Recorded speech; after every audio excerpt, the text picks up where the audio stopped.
Good afternoon, everyone, and thank you so much for joining us. I know people are still trickling in, but we don't want to punish those who arrived on time, and we want to make use of all of the time we have today. So welcome. My name is Chesa Boudin. I'm the Executive Director of the Criminal Law and Justice Center, and we are really thrilled today to bring you another event in our ongoing series on defenders meeting artificial intelligence. Our postdoctoral scholar, Devir Yogev, helps to coordinate this. And thank you, Devir, for all the work you do, both on this topic and others at the center and beyond.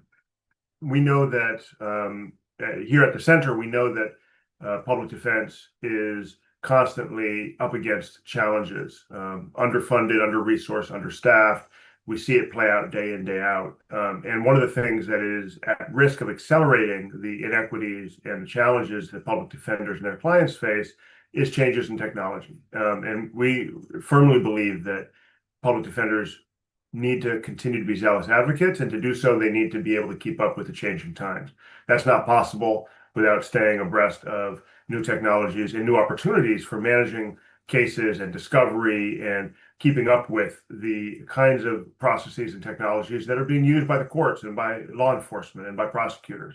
And so this series hopes to expose public defenders across California and beyond to technologies that can help them continue to be the best advocates possible for their clients. I don't want to say more because we have a really exciting presentation. I'm going to pass the microphone to our guests. Maybe I'll start with you, Aparna, let you all introduce yourselves. And a huge thank you for the work that you're doing and for taking time to share your platform with the public defender community today. Amazing. Thank you so much, Chessa, and thank you, Devir, and the UC Berkeley Criminal Law and Justice Center for organizing this webinar. Really excited to be here. So I'm Aparna. I'm a data scientist, and I'm the founder of Redo.io. We're a legal AI company building data science solutions for criminal justice reform, and we're targeting resentencing related decision making and policies in particular. Really excited to share more about what we've built, but I'll hand it over to Maya and Dia to introduce themselves, and then we'll get started. Yeah, hi everyone. Thank you to Devere and Chesa for organizing this, and thank you to Aparna for sharing your time with us. We're really excited to be here. My name's Maya Howard. I'm the co-founder and director of operations at the Berkeley Technology and Justice Lab. You guys might know us from the California Public Defenders Association Motions Bank tool, but the Berkeley Technology and Justice Lab is just a nonprofit that builds accessible digital tools in partnership with defense attorneys, advocates, journalists, etc. Wherever there's a need, we kind of try to fill it. And I'm joined by Dia, who's our RJA lead.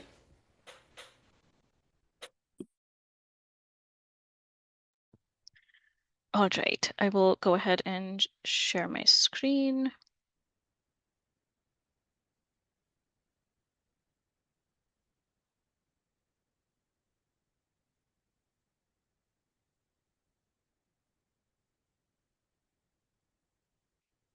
Devere, can I get a thumbs up that my screen is visible? Okay, perfect.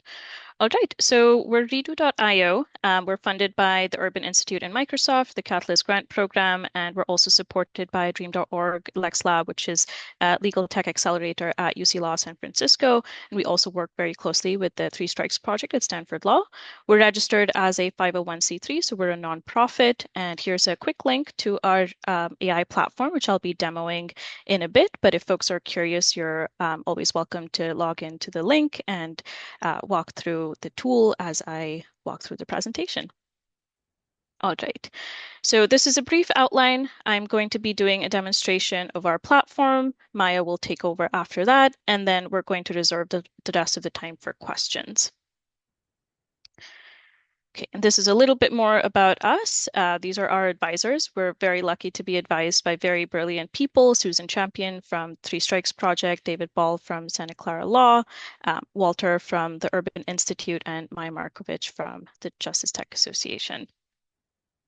All right. So I'm sure a lot of the folks in this webinar are already familiar with the Racial Justice Act, but for those who are not, to give folks a lay of the land, we're targeting A3 and A4 motions in particular, which essentially allows for reconsideration of past convictions on the basis of discriminatory practices in sentencing.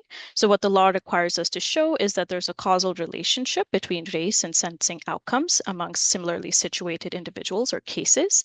And this is a novel shift from McCluskey v. Kemp, which essentially insulated the criminal justice system from using evidence of discriminatory practices or disparate or disproportionate sentencing at a systemic level in individual cases. And so now we have a very interesting opening where we're able to introduce causal inference in this legal argumentation problem. And our tool is targeting these two components, showing that there's a causal relationship between race and sentencing outcomes, and being able to curate or develop groups of similarly situated individuals to enable apples to apples comparisons. And so before I get into the platform, I want to talk a little bit about our data set itself. So we procured around 90,000 records of individuals who are incarcerated in the California Department of Corrections and Rehabilitation at this given time. We submit public records requests to the state and we retrieve these records. We collect around 75 variables, all from the demographics of the individuals to their prior and current commitments. And if we are collecting this data in the context of a data sharing agreement, then we get an even richer data set that includes information about rules violations, COMPAS scores, CSRA scores, and other more granular data. So this is what the data set looks like. It's a very simple table that are connected by CDC IDs.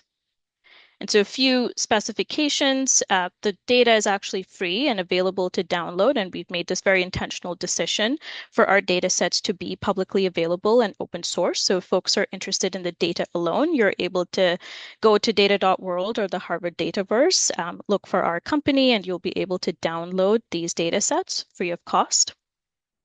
Like I said, we have over 90,000 records, roughly 95,000 for the 2023 data set and around 92,000 for the 2025 data set. And we submit these requests to CDCR every 6 to 8 months. And so our goal is to have data that is as close to the current point in time as possible, but we do end up lagging by a few months. And then on the privacy piece, although CDCR does disclose the original names of the incarcerated individuals, their case numbers, as well as the original CDC IDs, we chose to add additional layers of privacy. And so we de-identify all of the CDC IDs and essentially replace them with the masked value. But these masked values are connected across all of the 3 data sets. And if folks are looking for the raw CDC IDs or case numbers, they're able to contact us directly, and we're more than happy to provide that data as long as the use cases align with our mission for criminal justice reform. There are a few limitations with the data set, which I won't go into in too much detail, but one of the limitations is that juvenile offenders are not explicitly identified. CDCR also states that some of the records are not available in the public records data set if they have been expunged or if the individual could be a risk to themselves if their data is made public. There are also details about rehabilitation that could be very relevant for resentencing related argumentation that are not available in this data set. But a lot of these limitations can be addressed through a data sharing agreement. These are limitations particularly in the context of leveraging the California Public Records Act. All right, so now coming back to the RJA. So if you recall, the 2 main components are showing that there's a causal relationship between race and sentencing outcomes, and we need to do this for cases that are similarly situated. So if you look at the 2 cases on the screen, I'm sure any attorney or legal professional is able to discern that one case is far more suitable for resentencing and one may not be. And we can also tell very quickly that these cases are quite dissimilar, right? One of them is primarily serving time for non-violent offenses, while the other is serving time for violent offenses. They're also very different in terms of age groups. But how do we actually quantify and measure this similarity? And so we propose two approaches to doing this. One is a very simple rules-based approach where attorneys are able to put in criteria that are simple inclusion or exclusionary based. So this is, think of it like a very straightforward rules-based system where you say, these are the offense groups or codes that I want to consider, and these are the ones that I want to exclude. The other approach is slightly more complex, where we imagine each case as a vector, right, or as an embedding. And then we look at cases that are closer or further apart. Forgive me for showing you some trigonometry here, but this is essentially how we compute similarity or dissimilarity between cases. But we do find in our interviews with attorneys that they're more comfortable with rules-based approaches. And so that's what we'll be focusing on in this demonstration, although this vector-based search is available in our platform as well. And then a little bit of background on the racial bias analysis. So we have three main techniques that we present to attorneys in our platform for racial bias analysis. It's the relative risk, the odds ratio, and the chi-square test. And these are very deliberately chosen because they have been used in prior RJA cases like People v. Wyndham. And so it's also transparent, interpretable. And so these are the methods that we use, but we also are in the process of integrating more causal inference methods like propensity score matching and logistic regressions. But in our current platform, these are the methods that are available. So it's a very simple arithmetic. It starts out by defining all of the event groups, so individuals who have a certain sentencing outcome and those that don't, those that are white and those that are not white. And this is how the racial bias outcomes are interpreted. So I know this sounds quite daunting, and that is actually exactly why we introduce AI in this process. So we have designed an LLM powered system. An LLM is a large language model. It is the general purpose model that essentially powers your ChatGPT or your Claude. And so we introduce very carefully and safely an LLM to help interpret all of these statistical methods to make it more consumable for you as a user. All right, so with that background, I'm going to start sharing the tool itself. So let's consider a case, right? So we have a robbery sentence in San Bernardino County. The individual we're talking about is a Black male. They're sentenced to a robbery offense. So this is their controlling offense. And we know from their record that they don't have any violent prior or current commitments to CDCR. And so the question that we want to ask is, are Black individuals more likely to receive this PC212 offense compared to a reference group like those that are white? And so I'm going to start walking through our platform. And if folks are interested, you're able to log in to this link. You can go to tool.redoio.info and you will see the screen that I am sharing. Devere, can you give me a thumbs up that the tool is visible? Okay, perfect. All right, so our first step is to actually create a group of similarly situated cases. And so that's what I'm going to do. I'm going to navigate to our scenario builder. And here I have the option to select between two data sets. So like I mentioned, from CDCR, we try to request data every couple of months, but there is a lag. So our most recent data set is as of April 2025. So I'm going to hit load on this option.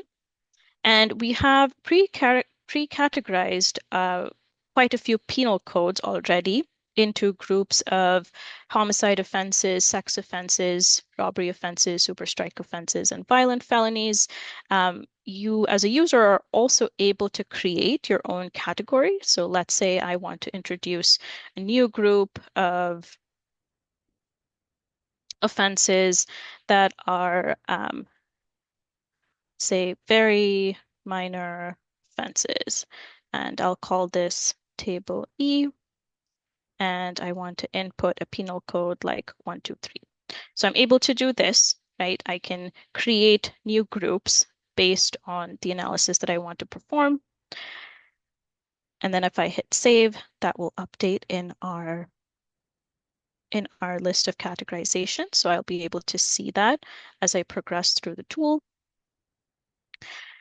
And so now as we get to the similarly situated cases search, this is again our rules-based system. So I'm going to first start by applying some criteria on the prior commitments. And so recall that the case in question was a Black male in San Bernardino County who didn't have any violent prior or current commitments. So I'm going to search for the entire population of cases that meet that criteria. The only difference is that I'm going to include all ethnic groups, and then we're going to look at the disparities amongst the ethnic groups within that population. So I'm going to go ahead and exclude homicide offenses, sex offenses, and super strike offenses. And then for current commitments, I'm going to do the same thing. I'm going to exclude homicide, sex offenses, and super strike offenses. And then since I want to study robbery offenses in particular, I'm going to include, so I'm going to keep all of the robbery offenses so I can study those. And our county is San Bernardino, so I will search and select San Bernardino. So this is finally our set of rules or criteria that we're going to apply. So we're excluding homicide, sex offenses, super strike offenses for both current and prior, and then we're focused specifically on robbery offenses in the controlling category. Then I'm going to press generate, and this will give me a group of a few hundred cases.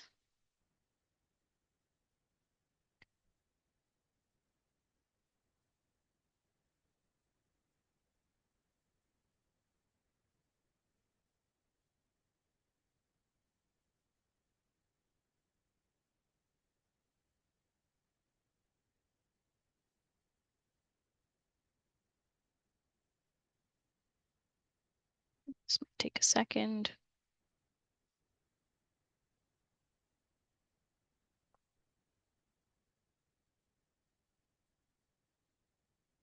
Okay, there we go. So we found roughly 600 individuals who meet these conditions. And so this is what I'm going to call our similarly situated cohort. And then I can go ahead and download these records. So I'm going to call this cohort demographics for our demo. And this data set can be used as is for other kinds of analyses, right? So if you're interested in just extracting these groups of cohorts and producing visualizations or charts based on them, you're able to do that. You will also notice that throughout our platform, you have the ability to select the population that you want to analyze. So that could be the entire prison population. It could be our definition of nonviolent, non-sexual, and non-serious offenders. It can also be a custom scenario. So a custom scenario is what we just built. And so that's what I'm going to select here. So I'll go ahead and select the file. And this contains the 646 individuals that we found in the scenario builder step. And so now I get to curate this cohort even further, but since I'm already happy with the conditions I applied, I'm going to just ask to proceed with the entire population. So this is again going to be the entire population of 646 cases. And now I get to study the disparities in sentencing between Black and white individuals. So as you can already see, there is a very highly imbalanced class, right? For every white individual, there are over 4 Black individuals in the selected population. And so now I'm going to look at PC 212 in particular. And this is what we find. So this gives us the outputs for an odds ratio, a relative risk, and a chi-square test. And like I said earlier, this is quite daunting to interpret, but that is why we introduce an LLM or an AI assistant that helps synthesize all of this analysis and data into a report that is consumable and understandable for a layperson. So this synthesis might take a second. So while that generates, I'll just go back to our slide.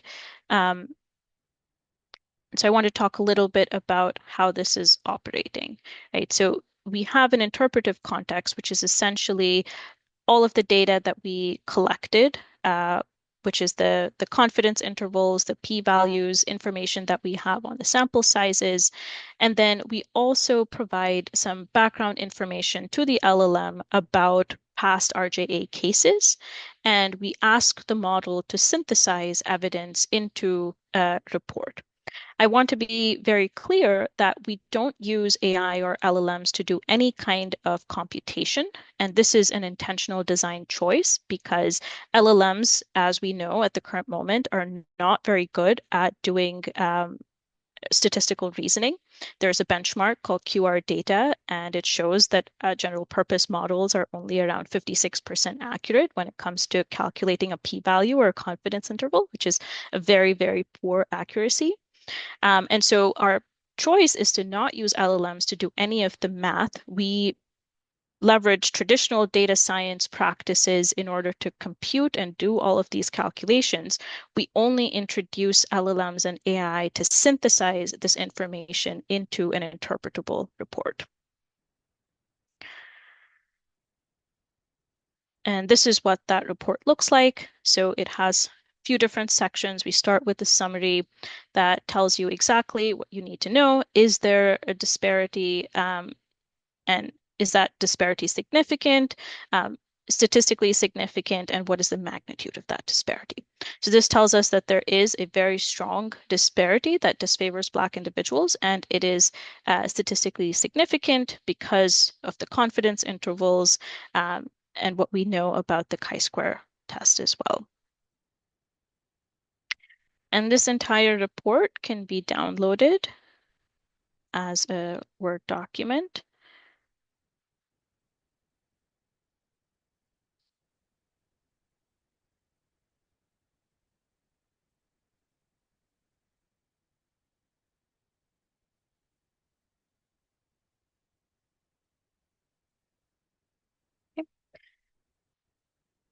And our recommendation is that any of these reports are reviewed by an attorney before presentation in court, but our goal is to be able to provide something that can be used for prima facie showings and discovery motions with very minimal intervention from an attorney or other users. So this is where we provide the LLM or the AI-powered summarization, and then we also try to provide all of the context and information that went into generating this analysis. So we try to describe the parameters that were considered, information about the source of the data, so where we extracted the data from. So this was a custom scenario. It was not the entire population. And so this is what our report looks like. All right, so we have a few more minutes. I will go through a few details about the evaluation. So if folks are interested, this is how we actually study and measure the performance of introducing this LLM layer. And so we measure quite a few different dimensions and we compare this performance with that of human experts. So these are human statisticians who we recruited for a study, and we had them study these reports in detail to measure their performance and accuracy. And what we find is that the humans and LLMs actually perform very similarly. And so we are able to bound this performance in a range that says this is safe and ethical to use for a legal proceeding. All right, and then there are a few other parts of our tool that may be of interest as well. So we have a dashboard that is more of a visualization tool. There's nothing analytical in these dashboards, but if folks are interested in just generating visualizations and having sort of a high level view of the population and how it's distributed across different penal codes and ethnic groups, they're able to also leverage these analyses. So this is available in the dashboard, also on the same tool. I'll share that really quickly as well. So if you go back to the tool, this is the dashboard link.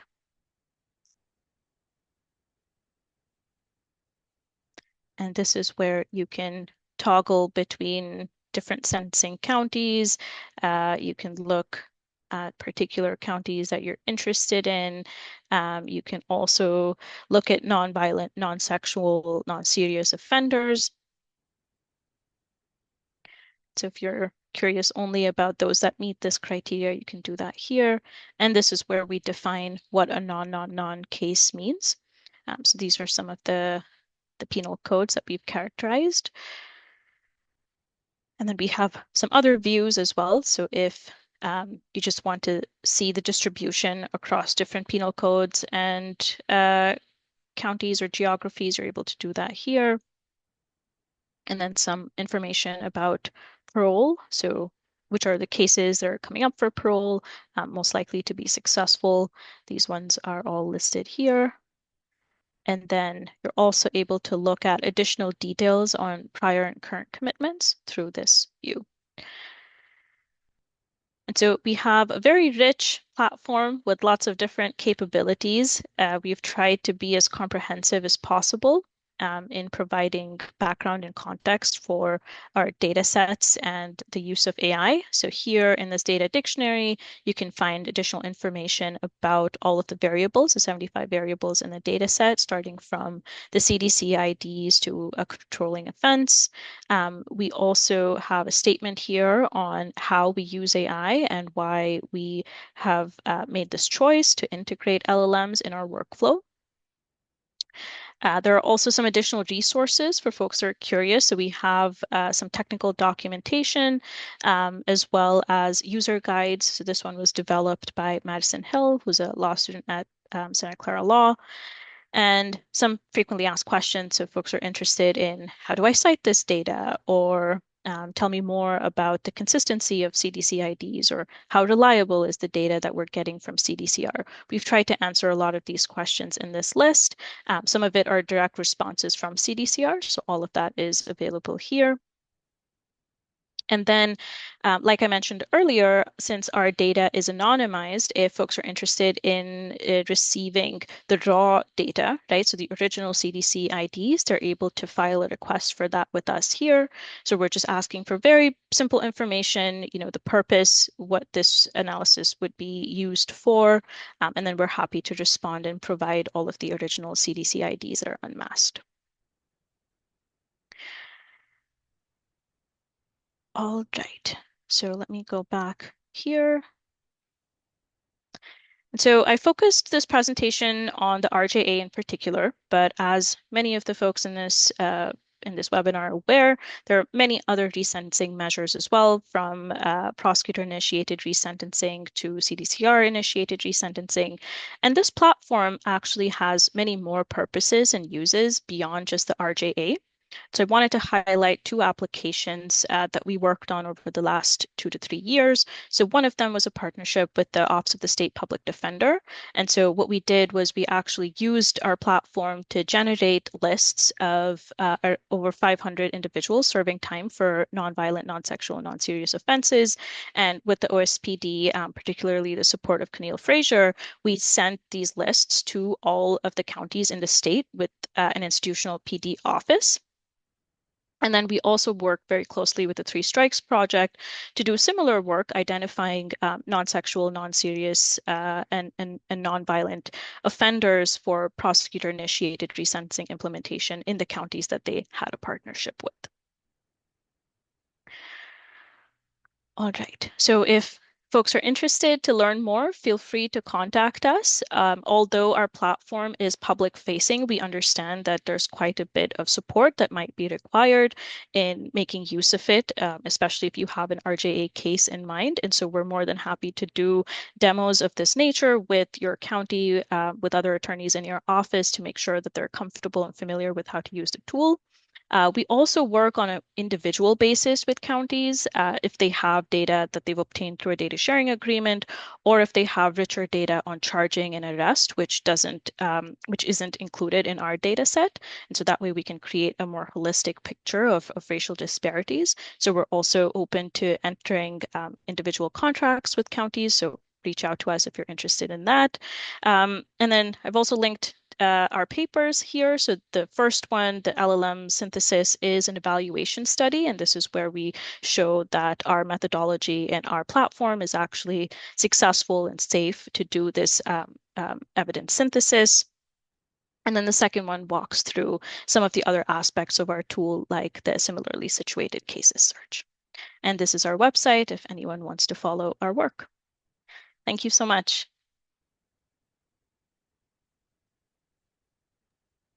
Thank you, Aparna. Again, if you have questions, feel free to put them in the Q&A or chat. After Maya's presentation, we will have time for Q&A. So yeah, please do that if you have any questions. And Maya, take it away. Yeah, thanks so much, Aparna, for that great presentation. Um, because we have a little bit less time, what I am going to do is tell you guys a little bit about our tool, and then we'll do a really quick recorded demo, and then everything will open up to questions for myself, Aparna, and Dia. So I'm not going to show a slide deck. I'll just be talking for a little bit, and then we'll show you the demo.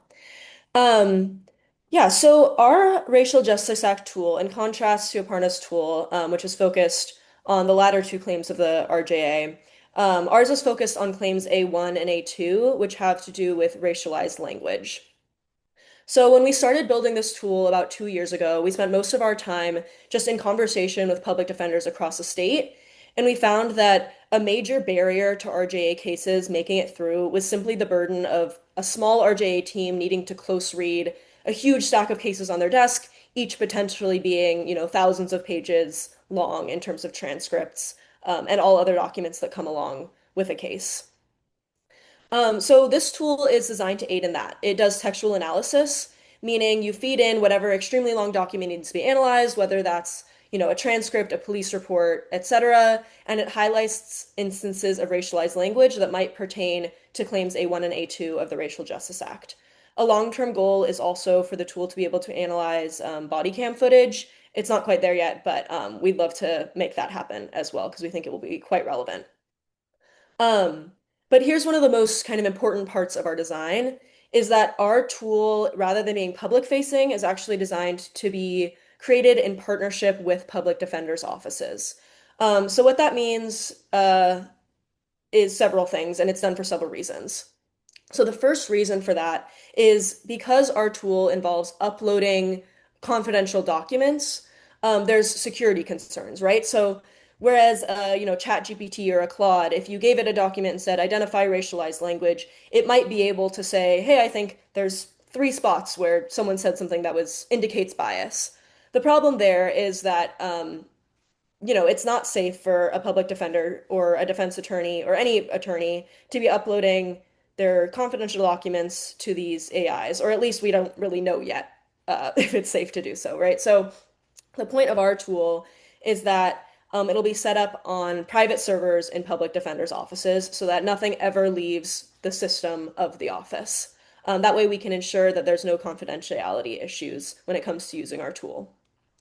The second reason for the partnership with public defenders offices is that we want to do a close partnership for training the tool. So for our tool to be successful, it needs to be trained on many cases.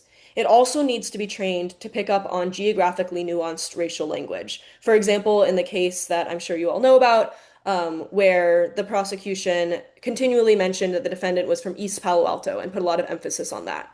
You know, again, a traditional LLM, a Claude or a ChatGPT, it might pick up on really obvious examples of racialized language, but it likely wouldn't pick up on these highly localized examples. So that's a second reason for partnering with public defenders' offices. It's to make sure that we have all the training data necessary to make the tool work with confidence. And it's to make sure that any of the geographic nuances of that specific county are able to be picked up on by the tool. So the third reason is personalization. So because this is a tool that's designed for and with PDs, we want the tool to be highly specific to a given office's needs.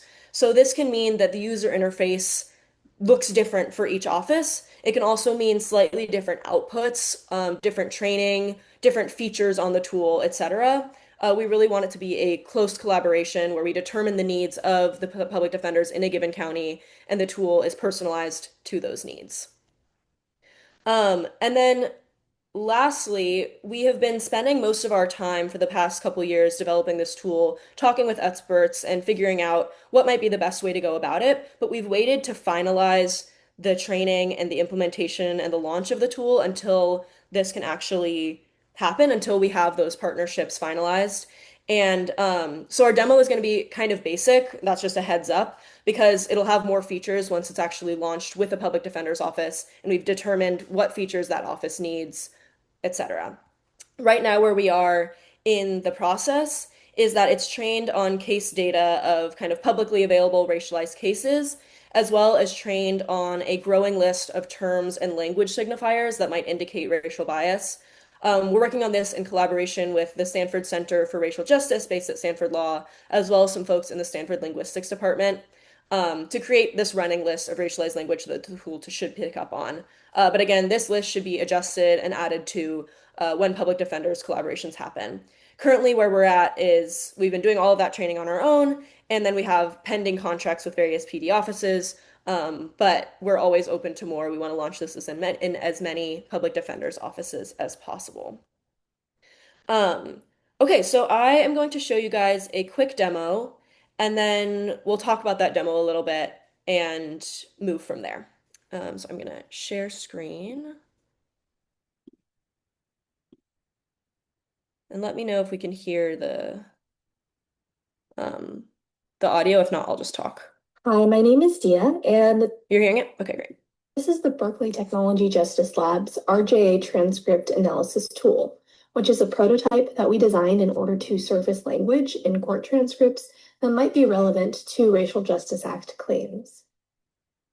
In order to demonstrate how this tool works, I will go ahead and run it on excerpts from the Wilmington 10 case, which has been widely discussed in the context of racial bias within the criminal legal system. To begin, I upload the transcript. And now that that's uploaded, and we can see that it's uploaded here, I can go ahead and click Analyze Transcript. And the system processes the text and identifies segments that might warrant closer review. So if we scroll down here, we can see that the tool surfaces several high priority passages. For example, in this first segment, we can see that the tool highlights the use of peremptory challenges to exclude Black jurors, which is directly relevant to potential RJA claims involving discriminatory jury selection. Similarly, we can look at some of these other segments that were highlighted.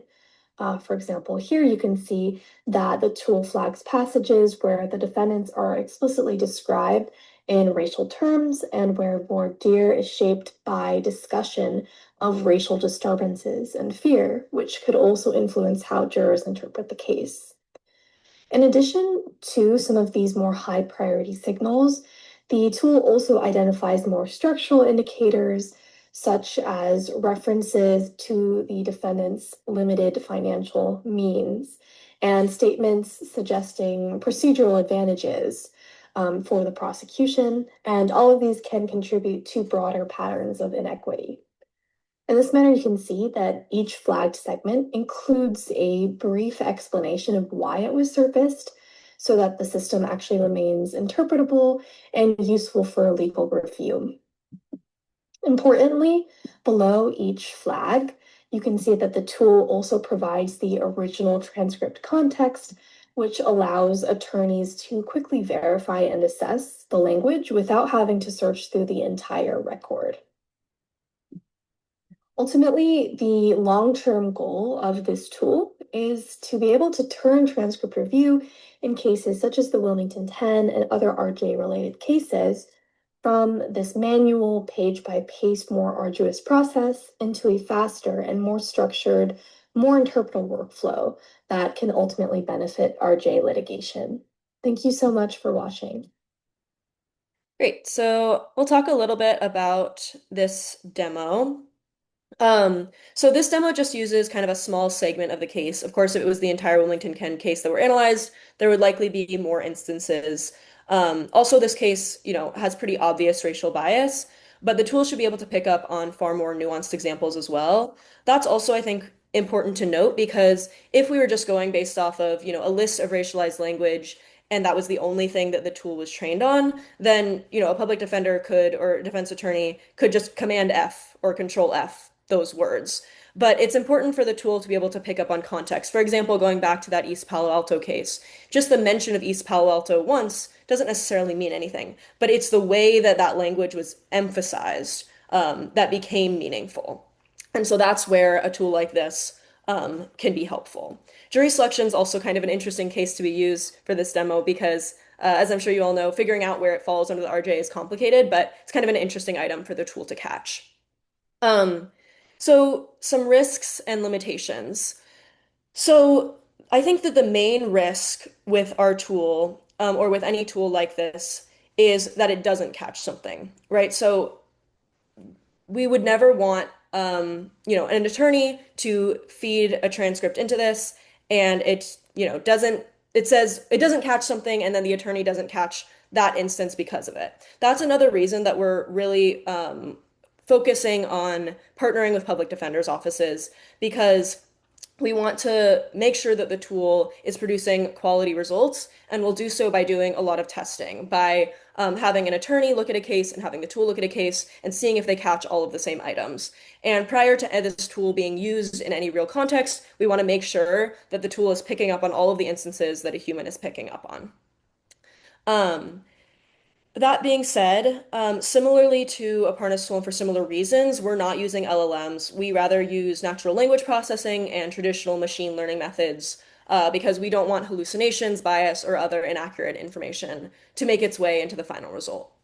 Yeah, so as we move forward with public defenders' offices, the UI will change, even details of how the tool works might change, and they might even differ greatly office to office because they'll be highly personalized. And eventually, we potentially want to make a public-facing version of this tool, but for now, we want to focus on public defenders because we think it's where the most difference can be made the soonest. And the hope is, of course, that this can not replace human analysis, but can help at least to get more RJA cases through by aiding defense attorneys in one of the more arduous steps of the process. And I'm realizing that I totally forgot to introduce Dia, our RJA lead, so I'll let her introduce herself, and then we'll open up the floor for questions, and Dia can help to answer any of the more technical questions that you have. Yes. Hi, everyone. Thank you so much, Maya and Aparna, for having this wonderful discussion and for introducing your tool, Aparna. I'm Dia Karan. I'm the Racial Justice Act lead with the Berkeley Tech Justice Lab. I'm also a student at Stanford studying political science and computer science, and I'm here to answer any of the technical questions that you might have about the RJA tool we've developed. Thank you so much. Cool. Thank you, everyone.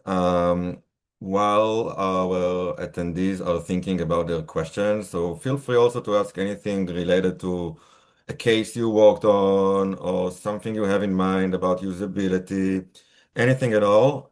So while you all think about that, Aparna can share her screen again to make sure we all see the generated report that her tool is creating. And you can all see how it looks like and how you can use it. So Aparna, feel free to share your screen again.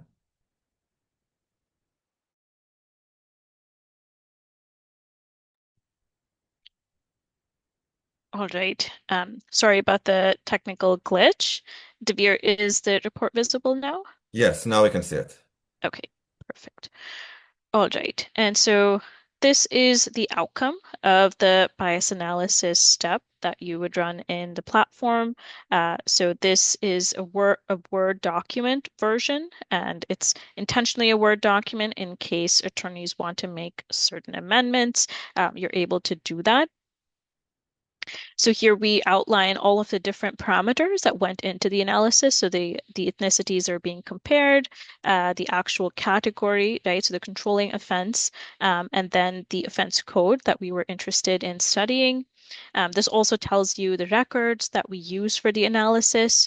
In this case, it was a custom scenario, right? It was not the entire population of 90,000 individuals. This is just a highlight. So we focus on the odds ratio here because that is the most interpretable and explainable measure.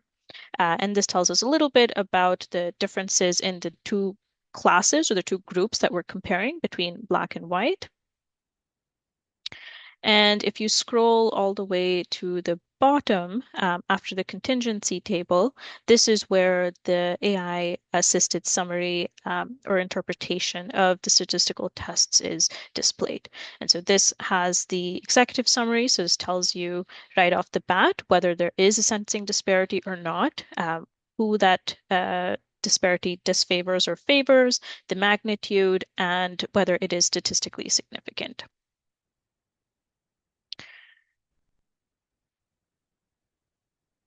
All right, and I'll just go back to the tool to make sure it's clear how to generate this report. So this is available on the bias analysis tool. And if you scroll all the way to the bottom and you select this option, the docx, it will return this Word document file. And happy to take any questions. Awesome. Thank you. So we have one question in the Q&A. I think it's for you, Aparna. All right, let me take a You look. can, and if you can read it also when you All right. answer. Yeah, this is an anonymous attendee. They're asking, with the CDCR data, are you able to account for persons who have been resentenced since their original incarceration started, so their sentence and offenses may have changed across time for a singular case? Let me think through that for a second. So our data set consists of everyone who is in CDCR custody at a given time. So for our April 2025 data set, it contains everyone who is serving a CDCR commitment and is currently in a CDCR under CDCR's jurisdiction. So I want to be careful not to say a CDCR facility because our data set also includes individuals who are serving time in a county jail for a CDCR commitment. Those typically show up as a county control office.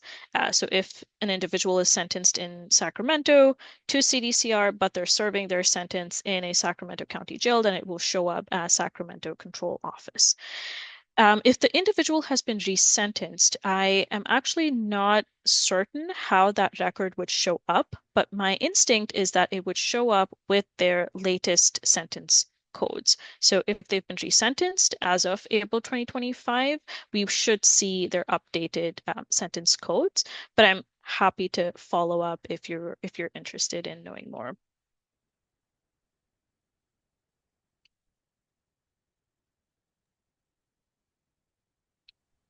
Any more questions? We had a question before about data extending back to the 80s.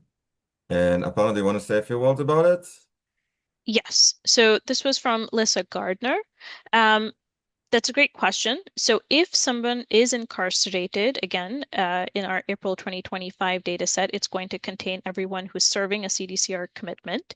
And if they have, for instance, prior commitments from the 80s or from the 90s, then those will show up in the data set.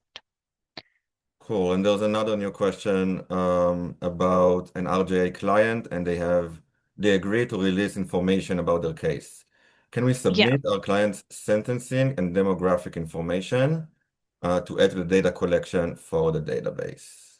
Yeah, that's an interesting question, Cree. I think there's definitely value and space for that kind of data because the information, like I said, that we're getting from the Public Records Act is a smaller subset of what is available to us through a data sharing agreement or what would be available if we retrieve that data for research purposes. Um, and so I think, we definitely can find a way to integrate data that is shared with consent. So if someone wants to share information about their rehabilitation, milestones that they've achieved, or their CSRA scores or COMPASS scores, I'm sure that there's a way we can use that, but we don't have a pipeline at the moment through which we integrate that kind of information. But that's a very interesting proposal.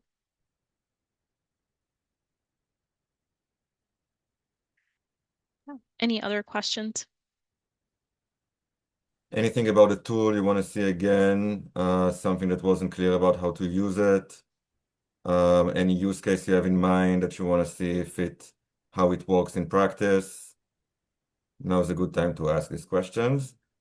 And Maya, if there's anything else you want to add, also feel free to do that. Yeah, just that we are always looking for public defenders' offices to partner with on this and on a variety of other projects. So feel free to contact us if there's any interest or even just follow-up questions to gauge interest.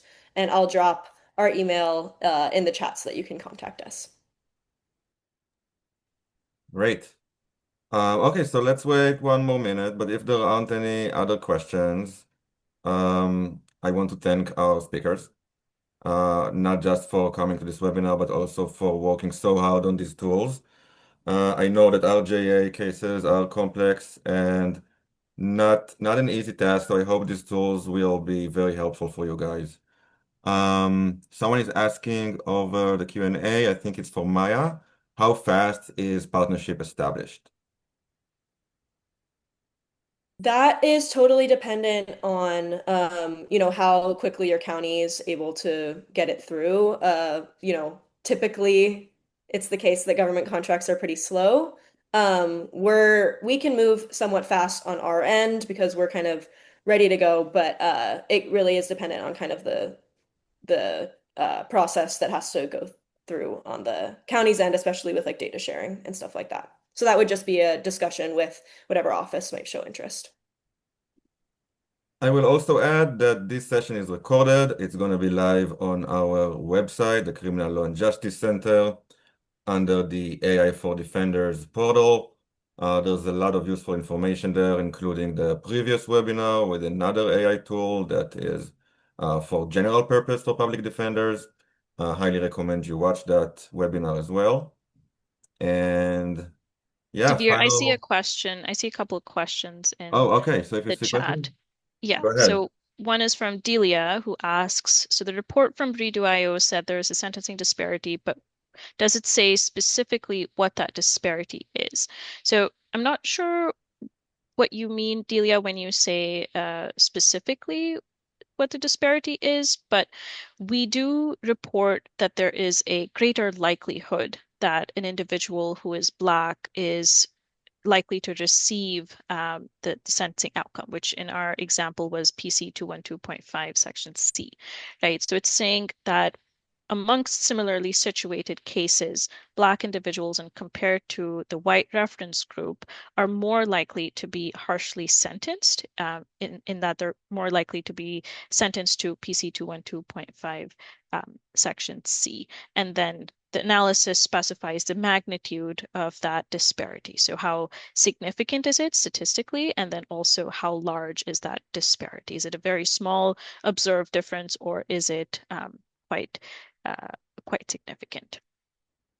All right, and then there's another question from somebody else about, do you have any information about the environmental footprint of your tools and whether you do or plan to offset it? That's very interesting. I think that's a question applicable to both me and Maya. So I'll answer from the Redo standpoint first.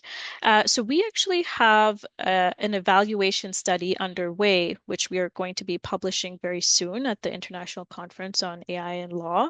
And we have a methodology in place to decide what model, general purpose model to use based on a number of factors, right? Based on the time that it takes to generate an analysis, the cost, and then also the performance.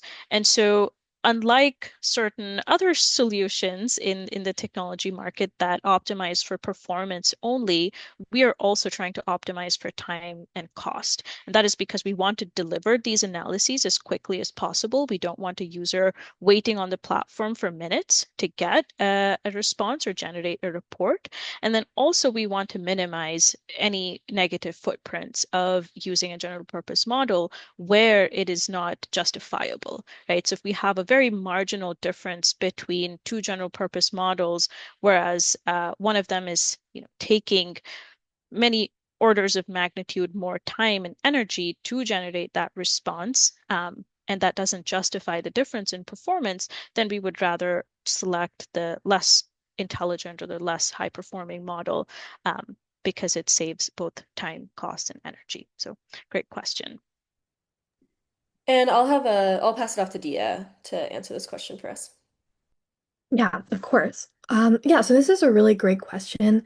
And I think with our model, especially because it's in kind of its like newer, like beginning phases, as we continue to find partnerships with different counties, we haven't conducted a formal life cycle carbon audit yet. But the design of our RJA tool is intentionally very lightweight.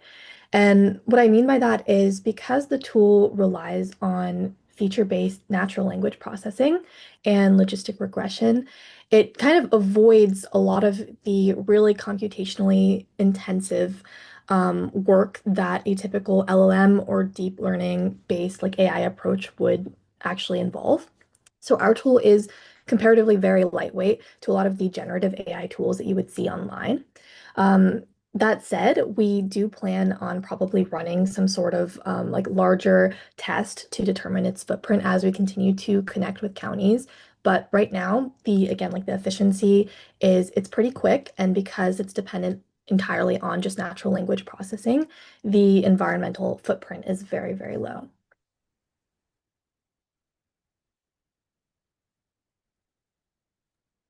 Thank you, everyone. Any last questions?